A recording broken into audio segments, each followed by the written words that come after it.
आप सभी को मेरा नमस्कार। प्रभु उपासना चैनल पे आपका हार्दिक स्वागत है। आज हम सुनेंगे शनिवार की व्रत कथा। इसके पाठ से शनि साढ़े साती और शनि दोष से मुक्ति मिलती है। शनि देव को कर्म फल का दाता कहा गया है। शनि कर्मों के हिसाब से व्यक्ति को दंड देते हैं। कहते हैं शनिवार के व्रत रखने से शनि दोष में कमी आती है, साथ ही शनि देव का आशीर्वाद भी मिलता है। शनि दोष और शनि की साढ़े साती से बचने के लिए इस कथा का पाठ जरूर करें। आइए सुनते हैं शनिवार की व्रत कथा। सर्वप्रथम श्री सरस्वती माँ को सुमिरन करके, गणपति जी को नमस्कार करके तथा अपने गुरुदेव के चरणों में माथा नवाकर मैं श्री शनिदेव जी की कथा प्रारंभ करती हूँ। यह श्री शनिदेव जो मनवांछित कार्यों को सफल बनाने वाले हैं, जिन्हें सकल नर नारी और 33 कोटि देवता योगीश्वर मुनीश्वर ध्याते हैं, वही देव मेरी त्रुटियों को क्षमा करे और मुझे अपनी शरण में ले। मेरे मन में आपके प्रति अगाध प्रेम है। यह बात सर्वविदित है कि जो लोग शनि देव को ध्याते हैं उनके सकल मनोरथ सफल होते हैं। जो ऐसे देव को भूल जाता है वह इस संसार में महान दुख पाता, 12 हुआ नरकवासी होता है और अगले जन्म में पशु की योनि में जाता है। जो कथा में तन मन से कहने जा रही हूँ उसे आप भी सच्चे मन से सुने। शनिवार शनि देवता को समर्पित है। शनिवार का व्रत सभी बाधाओं और दुर्भाग्य को दूर रखता है। शनिदेव 8 काले घोड़ों से जुते हुए दर्पण के रथ पर विराजमान है। शनि चालीसा का पाठ भी बहुत लाभकारी होता है। इस दिन भक्त लोहे से बनी शनि प्रतिमा की पूजा करते हैं। पूजा में काले फूल, काले तिल, काला उड़द और काले वस्त्र का प्रयोग किया जाता है। काली वस्तुएं और सरसों का तेल दान में दिया जाता है। भक्त चींटियों को गेहूं का आटा खिलाते हैं। शनि स्तोत्र का पाठ भी विशेष लाभदायक सिद्ध होता है। शनिवार व्रत की कथा। एक समय सूर्य, चंद्रमा, मंगल, बुध, बृहस्पति, शुक्र, शनि, राहु और केतु, इन सब ग्रहों में आपस में विवाद हो गया कि हम में सबसे बड़ा कौन है। सब अपने आप को बड़ा कहते थे। जब आपस में कोई निश्चय न हो सका तो सब आपस में झगड़ते हुए देवराज इंद्र के पास गए और कहने लगे कि आप सब देवताओं के राजा हैं, इसलिए आज आप हमारा न्याय करके बतलाएं कि हम 9 ग्रहों में कौन सबसे बड़ा ग्रह है। देवराज इंद्र देवताओं का प्रश्न सुनकर घबरा गए और कहने लगे कि मुझ में यह सामर्थ्य नहीं है कि मैं किसी को बड़ा या छोटा बतला सकूं। मैं अपने मुख से कुछ नहीं कह सकता। हाँ, एक उपाय हो सकता है। इस समय पृथ्वी पर राजा विक्रमादित्य दूसरों के दुखों का निवारण करने वाले हैं, इसलिए आप सब मिलकर उन्हीं के पास जाएं, वहीं आपके विवाद का निवारण करेंगे। सभी ग्रह देवता देवलोक से चलकर भूलोक में जाकर राजा विक्रमादित्य की सभा में उपस्थित हुए और अपना प्रश्न राजा के सामने रखा।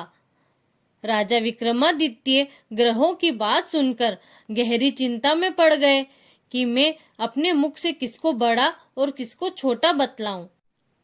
जिसको छोटा बतलाऊंगा वही क्रोध करेगा। उनका झगड़ा निपटाने के लिए उन्होंने एक उपाय सोचा और सोना, चांदी, कांसा, पीतल, सीसा, रांगा, जस्ता, अभ्रक और लोहा, 9 धातुओं के 9 आसन बनवाए। सब आसनों को क्रम से जैसे सोना सबसे पहले और लोहा सबसे पीछे बिछाया गया। इसके पश्चात राजा ने सब ग्रहों से कहा कि आप सब अपना अपना आसन ग्रहण करें।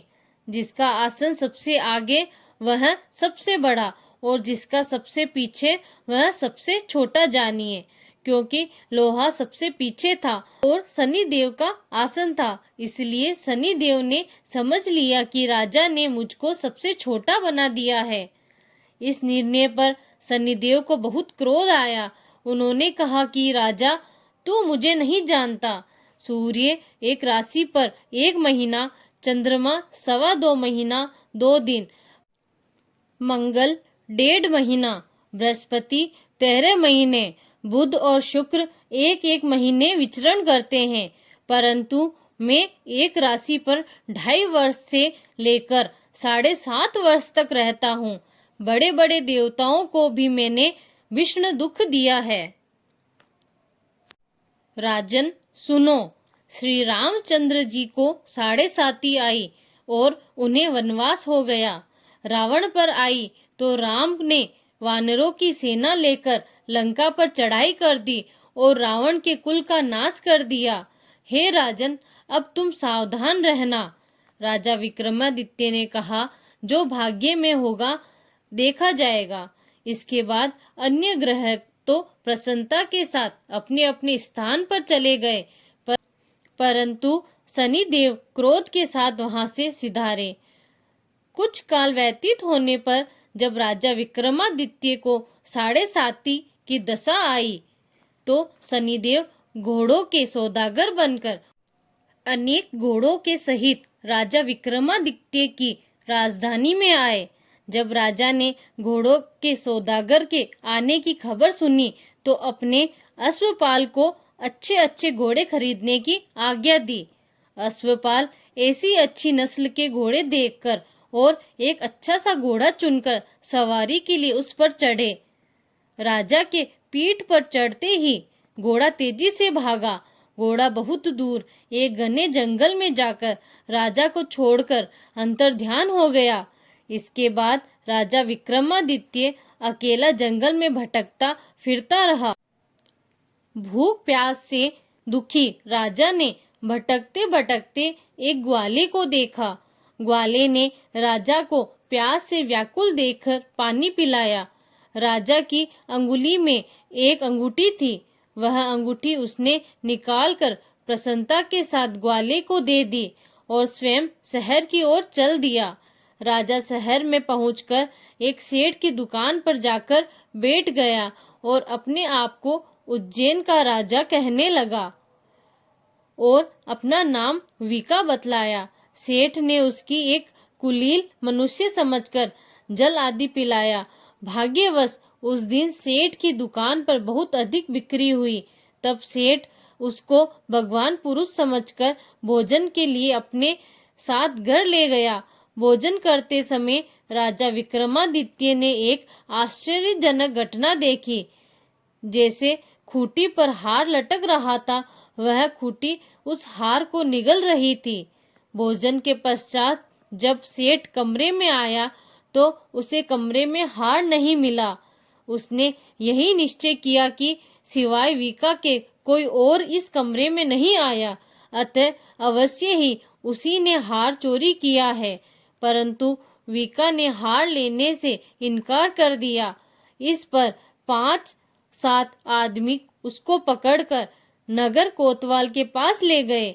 फौजदार ने उसको राजा के सामने उपस्थित कर दिया और कहा कि यह आदमी भला प्रतीत होता है, चोर मालूम नहीं होता, पर सेठ का कहना है कि इसके सिवाय और कोई घर में नहीं आया, इसलिए अवश्य ही चोरी इसी ने की है।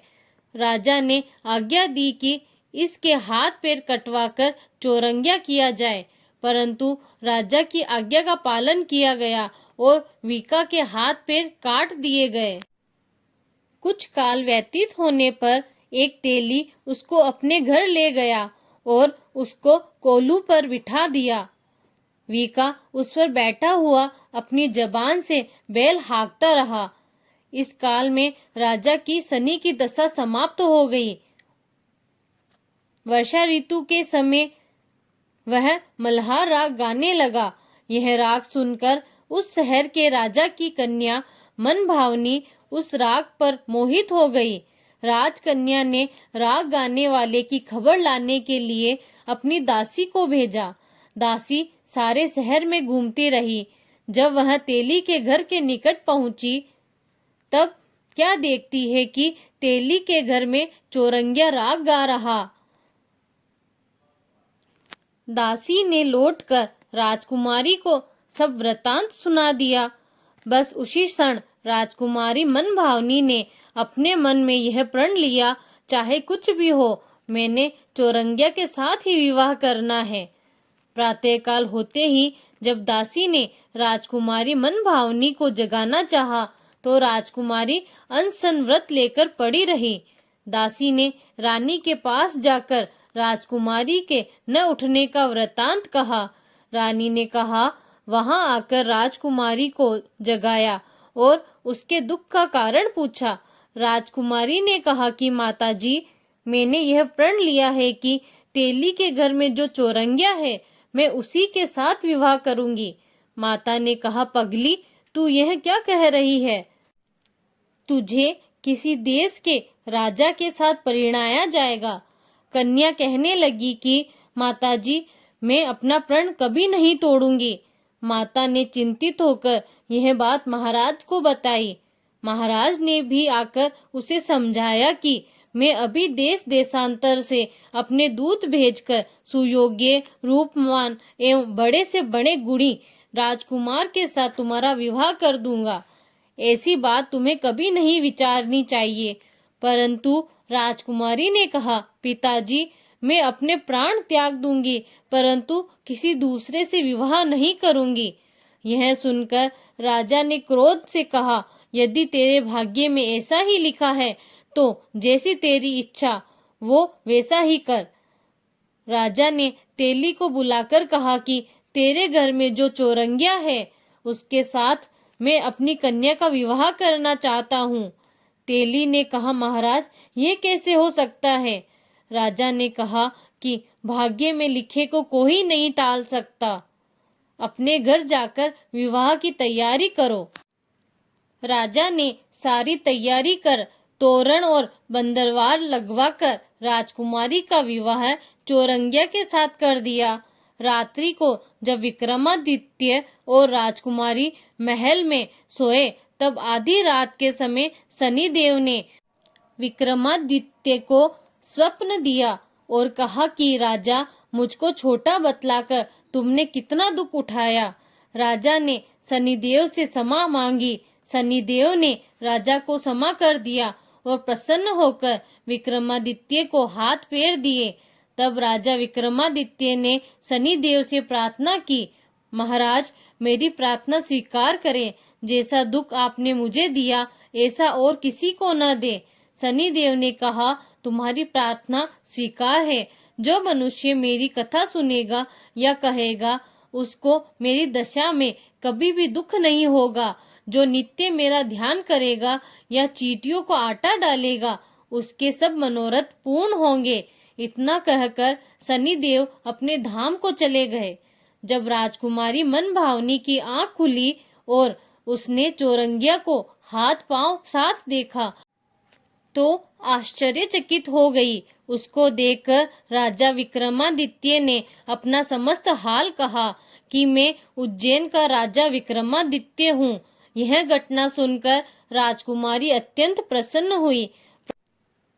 प्रातःकाल राजकुमारी से उसकी सखियां ने पिछली रात का हाल चाल पूछा तो उसने अपने पति का समस्त वृतांत कर सुनाया।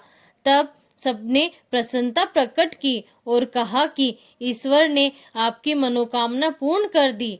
जब उस सेठ ने यह घटना सुनी तो वह राजा विक्रमादित्य के पास आया और उनके पैरों पर गिरकर क्षमा मांगने लगा कि आप पर मैंने चोरी का झूठा दोष लगाया। आप जो चाहे मुझे दंड दे। राजा ने कहा, मुझ पर शनिदेव का कोप था, इसी कारण यह सब दुख मुझको प्राप्त हुए। इसमें तुम्हारा कोई दोष नहीं है। तुम अपने घर जाकर अपना कार्य करो, तुम्हारा कोई अपराध नहीं। सेठ बोला, महाराज, मुझे तभी शांति मिलेगी जब आप मेरे घर चलकर प्रीतिपूर्वक भोजन करेंगे। राजा ने कहा, जैसी आपकी इच्छा वैसा ही करें। सेठ ने अपने घर जाकर अनेक प्रकार के सुंदर व्यंजन बनवाए और राजा विक्रमादित्य को प्रीतिभोज दिया। जिस समय राजा भोजन कर रहे थे, एक आश्चर्यजनक घटना घटित सबको दिखाई दी। जो खूंटी पहले हार निगल रही थी, अब वह हार उगल रही थी। जब भोजन समाप्त हो गया तो सेठ ने हाथ जोड़कर बहुत सी मोहरें राजा को भेंट की और कहा, मेरी श्री कंवरी नामक एक कन्या है और उसका आप परिग्रहण करें। राजा विक्रमादित्य ने उसकी प्रार्थना स्वीकार कर ली। तब सेठ ने अपनी कन्या का विवाह राजा के साथ कर दिया और बहुत सा दान दहेज आदि दिया। कुछ दिन तक उस राज्य में निवास करने के पश्चात राजा विक्रमादित्य ने अपने ससुर राजा से कहा कि अब मेरी उज्जैन जाने की इच्छा है। कुछ दिन बाद विदा लेकर राजकुमारी मनभावनी सेठ की कन्या तथा दोनों जगह से मिला दहेज से प्राप्त अनेक दास दासी, रथ और पालकियों सहित राजा विक्रमादित्य उज्जैन की तरफ चले। जब वे शहर के निकट पहुंचे और पूर्ववासियों ने राजा के आने का संवाद सुना तो उज्जैन की समस्त प्रजा अगवानी के लिए आई। प्रसन्नता से राजा अपने महल में पधारे। सारे नगर से भारी उत्सव मनाया गया और रात्रि को दीपमाला की गई। दूसरे दिन राजा ने अपने पूरे राज्य में यह घोषणा करवाई कि शनि देवता सब ग्रहों में सर्वोपरि है। मैंने इनको छोटा बतलाया, इसी से मुझको यह दुख प्राप्त हुआ। इस प्रकार सारे राज्य में सदा शनिदेव की पूजा और कथा होनी चाहिए।